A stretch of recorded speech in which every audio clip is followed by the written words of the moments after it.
C'est là que Frances Power Cobbe, une écrivaine féministe opposée à la vivisection, fonde la Victoria Street Society, qui est la première association anti-vivisectionniste en Angleterre et dans le monde.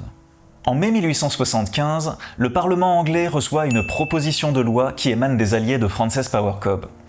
Et là, Charles Darwin, qu'on connaît déjà pour son Origine des espèces, il entend parler de ça et il s'inquiète, parce qu'il trouve que Frances Power Cobbe et ses alliés, elles sont tout à fait injustes envers les physiologistes. Donc lui, il propose une pétition pour une législation raisonnable de la vivisection, dans le but d'éviter la disparition de la noble science de la physiologie.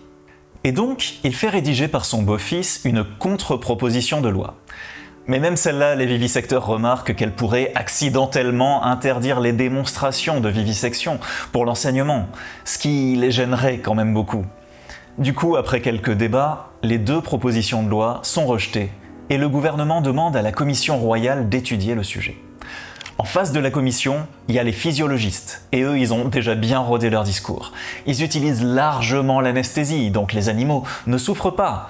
Et surtout, ils ont une profonde empathie pour leurs congénères humains, ce qui est bien plus important, évidemment. Bref, ce sont eux les gentils dans cette histoire. Et la commission royale est convaincue. Mais ce n'est pas fini. Cobbe trouve un nouvel allié en 1876 qui s'appelle Henry Herbert, ou Lord Carnarvon.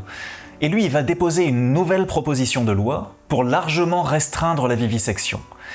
Mais il doit partir de Londres pour des raisons familiales et pendant ce temps, un groupe de vivisecteurs en profite pour faire radicalement modifier la proposition de loi et éviter qu'elle ne soit trop contraignante.